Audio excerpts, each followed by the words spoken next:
mobile. Low back will be stable. There's not too much.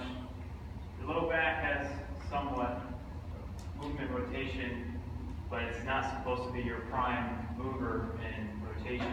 Okay, that's going to be coming from more so your upper back. Upper back, we want mobile, shoulder blade, stable, and the shoulder, okay, needs to be mobile.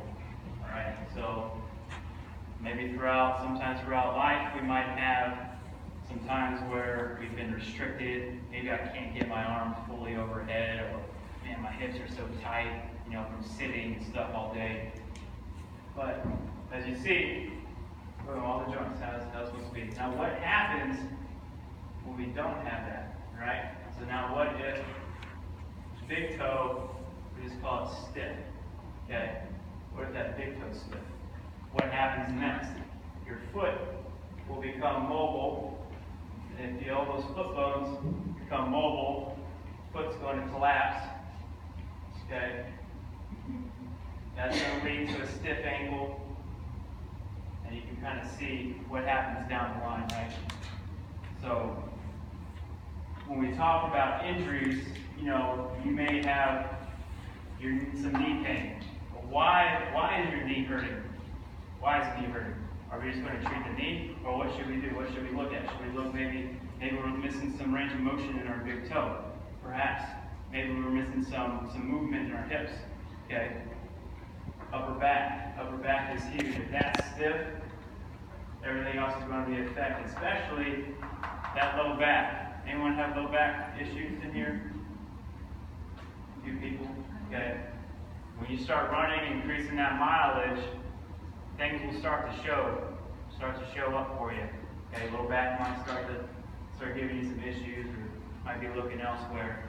Feet start hurting, plantar fasciitis, stuff like that. Okay. So there's that concept I wanted to go over with you guys. So the body works as a system. It doesn't work in isolation. Okay, there's movement patterns that throughout the body. So now talk with another concept where we have what's called the upper cross syndrome. These are very apparent, and lower cross syndrome.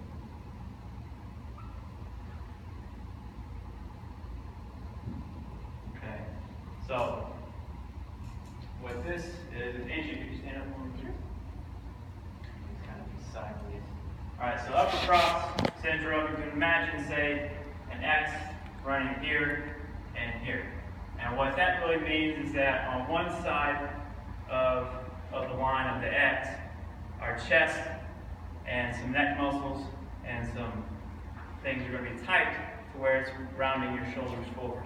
Okay, this is very apparent on our phones. Right? How many of you spend a lot of time on your phones?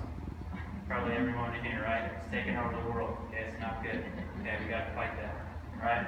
So you're going to be rounded over your phone. You're rounded over your computer. You're rounded over your desk, over your work. You're rounded over your food because you're going to be afraid that someone's going to steal your food. Okay?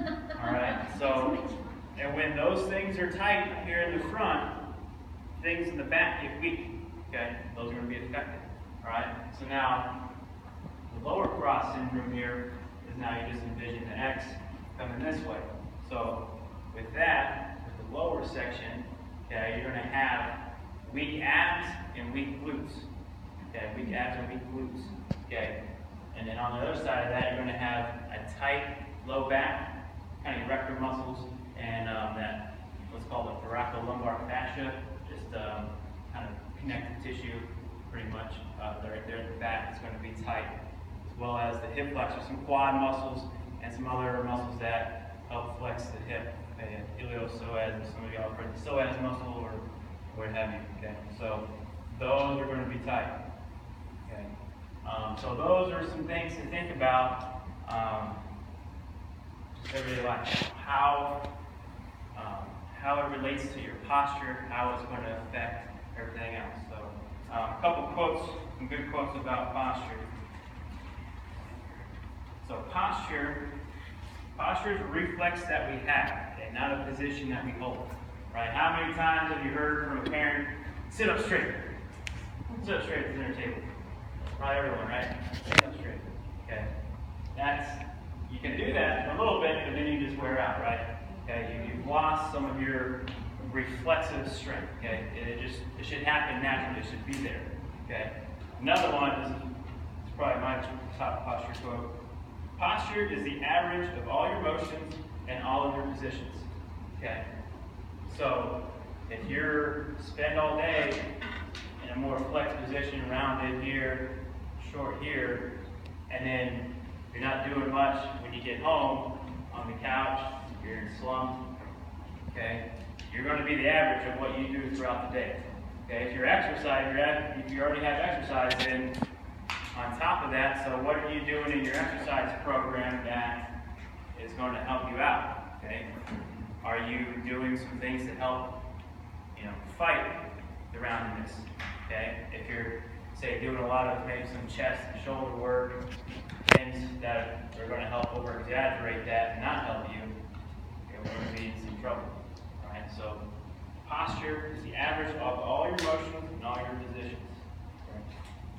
So some things that we do here, we utilize a system called original strength. What original strength, their mission statement is to free yourself through movement. Okay, movement heals. It really does. Okay, we've seen it time and time again. I'm sure you guys can vouch for that. All the original strength we do, we call them resets.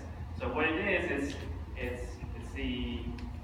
we're using the developmental sequence that we all went through as we were babies to help regain our original strength.